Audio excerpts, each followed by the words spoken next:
cumprimentar a todos os integrantes dessa prestigiosa equipe. Me sinto honrado, é a segunda vez que participo de maneira direta, mas eu venho acompanhando há meses, eu faço parte, de certa forma, dessa equipe como intercessor, e gostaria de agradecer a Deus pela grande oportunidade que me deu, através de vocês, de poder estar exteriorizando aquilo que o Senhor tem colocado no nosso coração. E como igreja de Cristo que somos uma unidade, com diferentes denominações, mas como igreja de Cristo.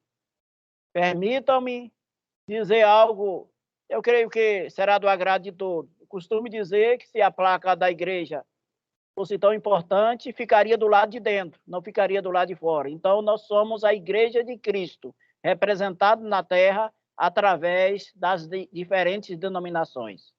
Estou pastor em Itagimirim, pela misericórdia de Deus, à disposição dos servos do Senhor e das servas, pastoras e pastores, diaconisas, diáconos, nas imediações da BR-101, a 100 quilômetros de Porto Seguro. Gostaria de agradecer a minha secretária, que é a minha filha, Soliane, que por causa dela também é que nós conseguimos nos integrar aqui. E a igreja do qual está sobre o meu dispor, que tem sido benevolente comigo. Nós estamos já enraigados, nós já estamos já abastecidos, estamos participando desde o início e aprendendo muito e nos edificando em Cristo pelas mensagens e, acima de tudo, recebendo essa oração calorosa que acreditamos na resposta pela misericórdia de Deus. Eu vou estar compartilhando convosco uma passagem que se encontra no segundo livro dos Reis, no capítulo 2, a partir do versículo 9, que diz da seguinte maneira: Sucedeu, pois, que havendo eles passado, Elias disse a Eliseu: Pede-me o que queres que te faça antes que seja tomado de ti. E disse Eliseu: Peço-te que haja porção dobrada do teu espírito sobre mim. E disse: Coisa dura pediste, se me vires, quando for tomado de ti, assim se te fará, porém, se não, não se fará. Meus queridos, a todos os ouvintes, olha, está acompanhando, todos os ouvintes, eu vou estar sempre olhando aqui do lado, a minha acompanhante está me auxiliando.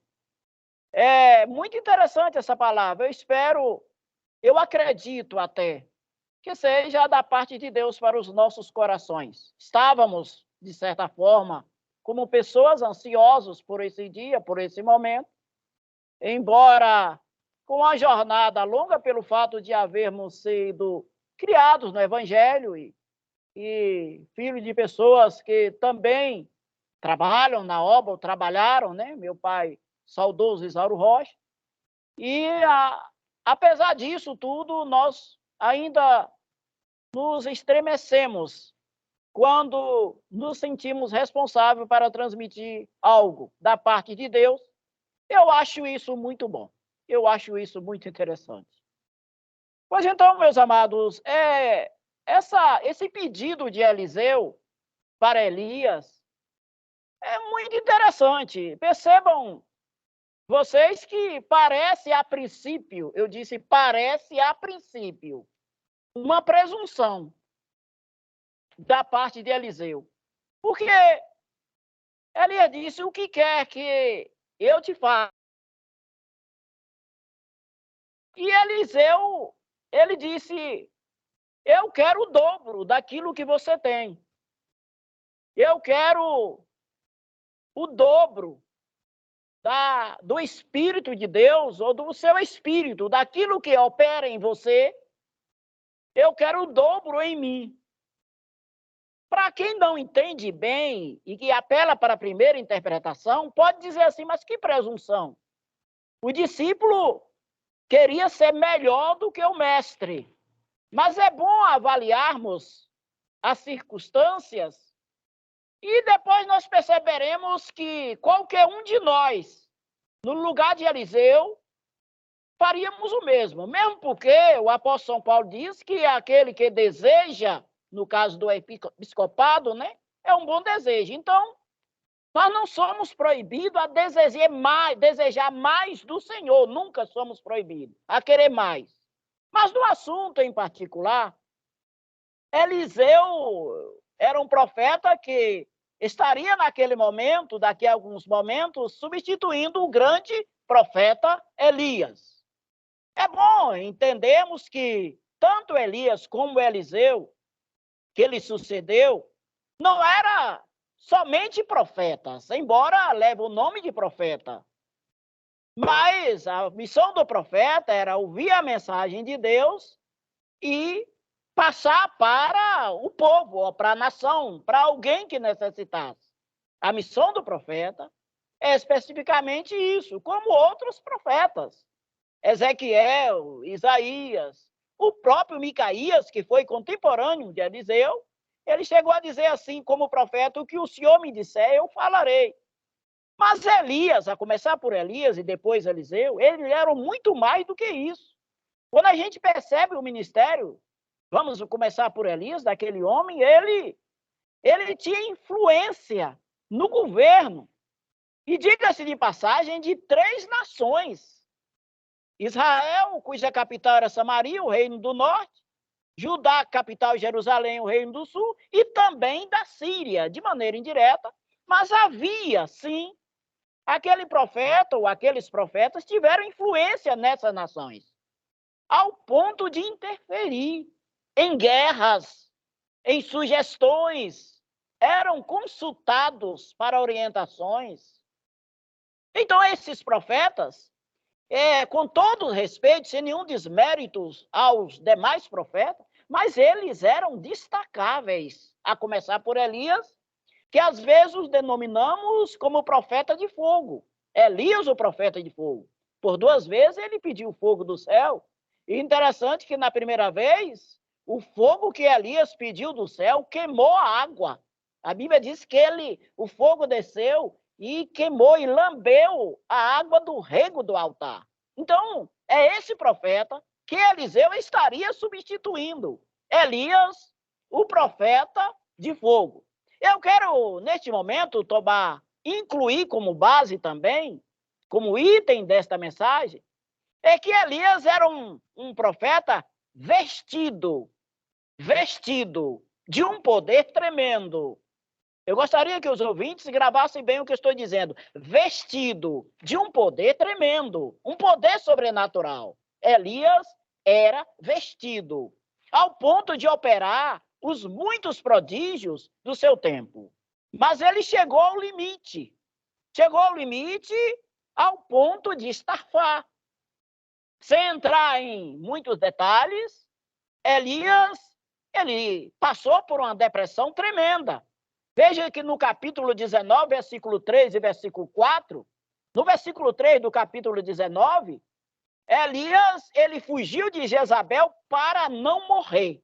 Para não morrer, diz o versículo. Logo no versículo 4, ao dirigir-se a Deus, ele pede a morte. Ele diz, Senhor, não sou digno, não sou melhor do que os outros, para estar vivo. Então, ele foge para não morrer e depois ele pede a morte.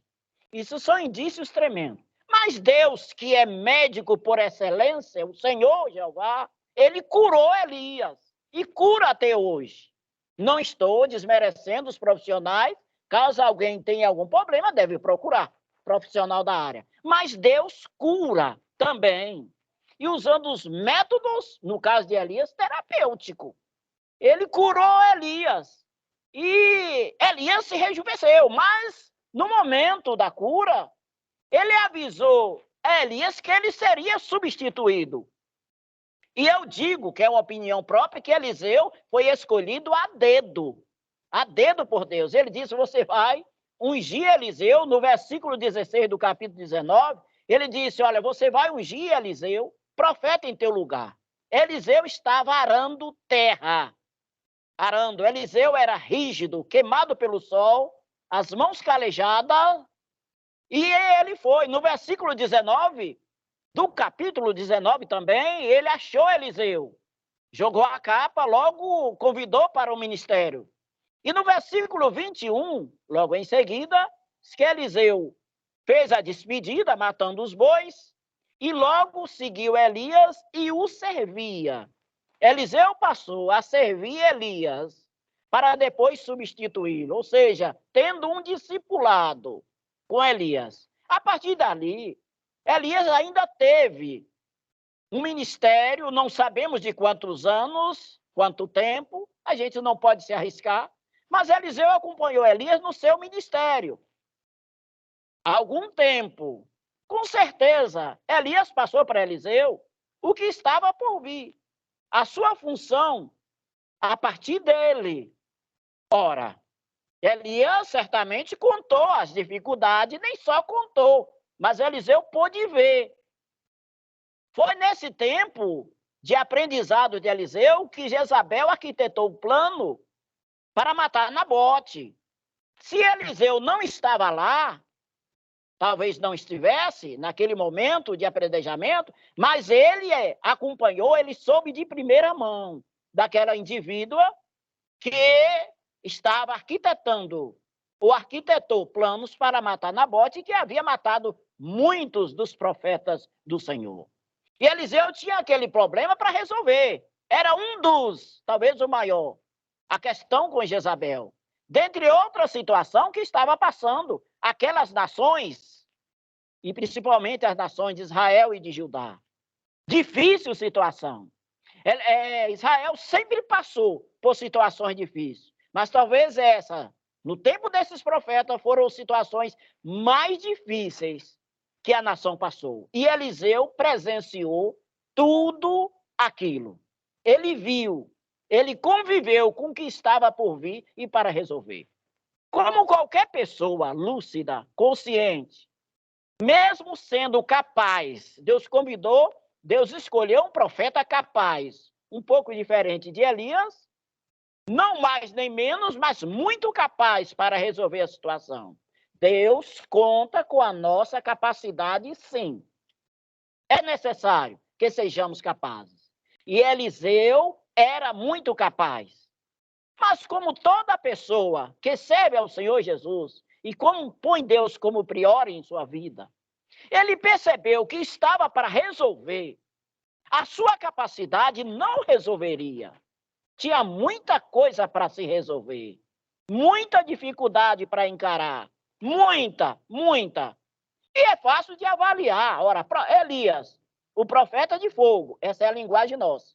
O grande profeta Elias estava já se despedindo, sem terminar, sem resolver todas as causas, porque Eliseu foi convidado justamente para isso.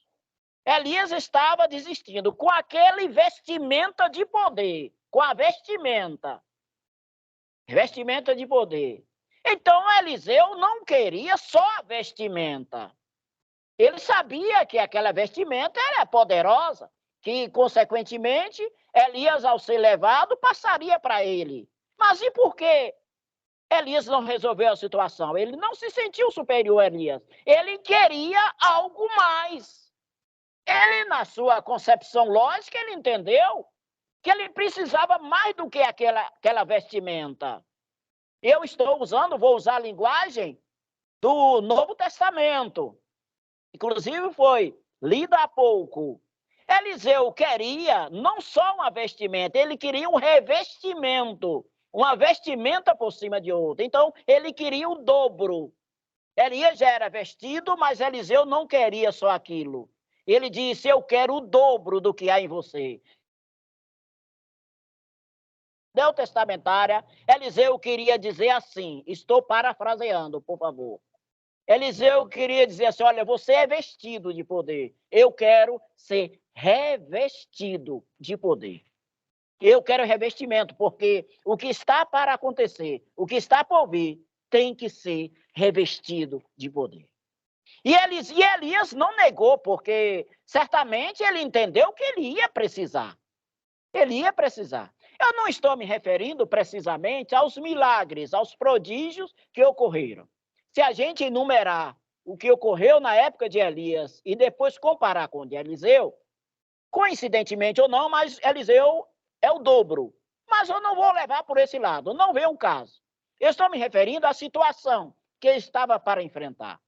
Então, meus amados, eu quero justamente me embasar neste momento sobre a necessidade disso que está sendo dito aí, de revestirmos do poder. Há uma necessidade. Nós não queremos dispensar, nunca dispensamos, os conhecimentos, as capacidades que são inúmeras, que podemos adquirir, inclusive é bíblico, Paulo disse isso a Timóteo, a gente deve, pode não, devemos nos capacitar a cada dia. Agora, sem poder, não dá. Sem poder, não dá. Por mais que tenhamos doutorado, mestrado ou alguma coisa assim, na área que trabalhamos, que é eclesial, mas é muito interessante. Mas o que necessitamos de verdade para enfrentar o que está por vir, o que vem acontecendo e o que ocorre há muito tempo, tem que ser revestido de poder. E a gente precisa almejar e buscar, porque Elias condicionou isso a Eliseu. Ele disse, existe uma condição, parece mínima, mas para a época não era. Ele disse, se você tiver a sorte de me ver quando partir, você vai conseguir. E Eliseu passou insistentemente a estar do lado de Elias. Meus amados, eu gostaria de, neste momento, enumerar uma pequena temática aqui. Eu sei que existe mais necessidades, mas eu enumerei 3 razões pelas quais a gente precisa sermos revestidos de poder. Se durante essa vigília já foi dito sobre isso, que bom que eu estou repetindo. Que bom que eu estou repetindo. Mas existem algumas necessidades que a gente precisa ter para sermos revestidos. Agora eu vou me reportar ao Novo Testamento, que fala justamente, por várias vezes, sobre o revestimento de poder. Primeiro, nós precisamos de revestimento de poder para anunciar a mensagem de Cristo. A gente não tem condições, com palavras persuasivas, como disse Paulo, com palavras de sabedoria, pregarmos o Evangelho. A gente vê isso quando os discípulos, após serem revestidos do poder de Deus em Jerusalém, foi uma ordem de Jesus, disse, olha, vocês vão ficar em Jerusalém, para que do alto sejais revestidos de poder. E de maneira bem imediata, a gente percebe, após aquele revestimento de poder, não se conheciam mais os discípulos covardes, não se conheciam mais discípulo que negou Jesus, não se conhecia mais discípulo que não creu na ressurreição, não se conhecia mais. Após, ao serem revestidos, o próprio Pedro, ele se levantou para anunciar a uma multidão grande, que em parte a multidão admirava, em parte zombava. Mas aquele Pedro, negador de Jesus, aquele Pedro linguarudo, aquele Pedro impulsivo, ansioso, que muitas vezes falhou, aquele Pedro se levantou numa autoridade tremenda, porque havia sido revestido de poder. E eu posso ver Pedro saindo em direção àquela multidão, e alguém admirar, dizer, não, Pedro, segura Pedro, mas não era o velho Pedro, era o Pedro revestido. E chegaram a dizer assim, esse povo estiveram com Jesus, porque eles são pessoas simples, e fala com tamanha autoridade. Chegaram a dizer isso, porque Pedro, e como os demais, eles haviam se apossado de um revestimento direto de Deus. E eles anunciaram o evangelho com autoridade, ao ponto de se abnegar e sujeitar-se à morte, como sabemos da história dele, e jamais fugir diante do adversário. Eles fugiram como pessoas, mas fugir de anunciar, jamais. E não é diferente, amados. A gente sabe um pouco da história da chegada do evangelho no Brasil por diferentes igrejas, as que vieram primeiro, isso não vem ao caso e vem, mas os missionários, eles sofreram, passaram dificuldades e a gente sabe, para quem tem algum tempo no evangelho, 50, 60 anos atrás, era muito difícil, muito mais difícil que agora. Agora a dificuldade é diferente. Mas eles tiveram que ser revestidos de poder para poder anunciar o evangelho. Sem um recurso que nós temos hoje, sem um recurso tecnológico, cultural, mas eles conseguiram desbravar a nossa nação, implantando o evangelho genuíno do Senhor Jesus, essa nação amada que é a nação brasileira. E para tal, eles necessitaram, como nós necessitamos, de sermos revestidos de poder. Eu vou contar uma ilustração muito conhecida, muito conhecida. Pode ser algo ocorrido, mas essa é muito conhecida. De um determinado cético ateu, que ele zombava do evangelho de Deus em plena praça. E ele zombava e desafiava as pessoas para apresentar a Deus e provar a existência de Deus. E ninguém queria encarar porque tratava-se de um homem muito culto, muito inteligente, e ninguém queria desafiá-lo. Até que chama um, chama outro, e convidaram mestres, padres, pastores, bispos, apóstolos. Ninguém apareceu. Até que um homem muito simples pela sua aparência, ele subiu a escada daquele palanque com uma sacola de papel na mão, e lá estava a cadeira para o oponente, ele sentou naquela cadeira e o homem disse, mas eu convidei um doutor, veja quem chegou aqui, e começou a zombar. E disse, então eu quero que o senhor me prove a existência de Deus. E aquele homem simples apanhou sua sacola uma laranja, tirou do seu bolso um canivete e começou a descascar, com muita paciência. E aquele homem se irritou, dizendo, mas eu não chamei para fazer um piquenique. Eu chamei para provar a existência de um Deus e você veio fazer um piquenique no meu palanque. Depois de descascar com muita paciência, ele chupou aquela laranja com muita calma. Depois de chupar, ele abriu a boca para falar. E perguntou àquele então grande e que se achava poderoso ateu e disse, por acaso o senhor sabe, pode me dizer, se essa laranja que eu chupei estava doce ou azeda? Aquele homem balançou a cabeça, ironizou e disse assim, mas como eu vou saber se não fui eu quem chupei? E ele então respondeu, como pode dizer de alguém que você ainda não conhece? Como pode zombar de alguém que você diz não existir? Como você pode dizer a autoridade de alguém que você não testemunhou?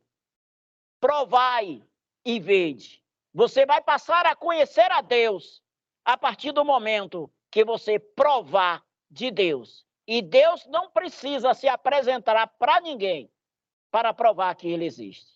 Então, assuntos como este, exemplos como este, é a prova de pessoas simples que tiveram autoridade, revestimento de poder para anunciar o evangelho. Eu ouvi falar há pouco da igreja da Antioquia. Essa igreja foi fundada por leigos. A prova disso, que o Espírito Santo separou a Saulo e a Barnabé para ir até essa igreja como missionários, porque já havia crentes na foram evangelizados por pessoas leigas, pessoas simples, irmãos que haviam fugido depois da morte de Estevão. Depois, segundo, poder, revestimento de poder para resistir às opressões e às tentações do adversário. A prova disso, o próprio Paulo e Silas, que na cadeia, no cárcere, foi açoitado, mas não negou o nome soberano de Jesus e continuou, ou começaram a louvar a Deus diante da situação que estava passando. A gente percebe a fragilidade e a gente lamenta de pessoas que por pouco desistem, por pouco lamenta, por pouco fala da má sorte. E quando há pessoas no outro lado, a porta, de lugares diferentes que sofrem, mas persistem no Evangelho. E a persistência na causa de Cristo, no Evangelho, servindo ao Senhor, é necessário que sejamos revestidos de poder. Terceira, eu gostaria de falar sobre poder de revestimento para discernir os espíritos. A Bíblia fala em Atos 16, versículo 17, do apóstolo Paulo anunciando o Evangelho quando uma moça possessa, ela adivinhava e dava lucros aos cidadãos daquela cidade, aos comerciantes. E o próprio Paulo disse que por muitos dias aquela mulher lhe acompanhou, ele pregando, operando prodígios em nome de Jesus. E aquela mulher dizia, este homem que nos anuncia, ela não disse vos, ela disse que nos anuncia o Evangelho, são homens de Deus. Que palavra bonita. Que interessante. Merece aplausos. Paulo estava anunciando o Evangelho de Cristo, estava recebendo o aval de uma moça respeitada na cidade. Ela dizia, reitero, esses homens que vos anunciam o Evangelho são homens de Deus. A razão para Paulo dizer muito obrigado pela parte que me toca. E por algum dia, quem sabe, Paulo até se deixou. Quem sabe? Ele disse por alguns dias, não foi a primeira vez. Mas quando ele, cheio do poder de Deus, ele percebeu que aquilo não vinha de Deus. E ele então repreendeu aquele espírito do diabo, demônio que estava sobre aquela mulher. E ela foi liberta. E precisava daquilo, né? A mulher só estava endossando o que Paulo estava falando, mas acabaria ficando com o mérito dos milagres. Nós vivemos em tempos tenebrosos, como disse as Escrituras, como nunca. Tempos difíceis. Talvez seja essa a mais interessante da razão pela qual a gente precisa estar revestido. Em época de muita polarização e como o Evangelho no Brasil, ele atingiu seus altos patamares, a gente se regozija com isso, mas existe um efeito colateral e nós sabemos. E existe muita polarização e a gente precisa, como servo do Senhor Jesus, às vezes somos até questionados como líderes diante de tantas situações que vivenciamos. O Evangelho de Cristo, nós como servos de Deus precisamos de revestimento de poder para numa era tão difícil, tão obscura, parece boa, mas tão obscura, tão confusa, a gente precisa de revestimento de poder para discernir o que vem de Deus e o que vem do adversário. Porque o nosso inimigo, ele sabe disfarçar muito bem. Que o Senhor Deus tenha misericórdia de nós. Que assim como Eliseu, possamos suplicar, não a Elias, mas a Deus, dizendo, Senhor, eu quero revestimento, eu quero poder, para poder anunciar o teu evangelho com poder. Senhor, eu quero revestimento de poder, para poder resistir às tentações. como foi lida no início, tomando, revestido de todo a armadura de Deus. Muito interessante. Muito interessante. É Deus no caso, né? Então, nós precisamos de poder. E poder, revestimento de poder para estarmos atentos, atentos, atentos. E para ouvirmos a voz do verdadeiro pastor, que é Jesus, o sumo pastor, né? Que nós somos pastores na terra. Que Deus nos abençoe.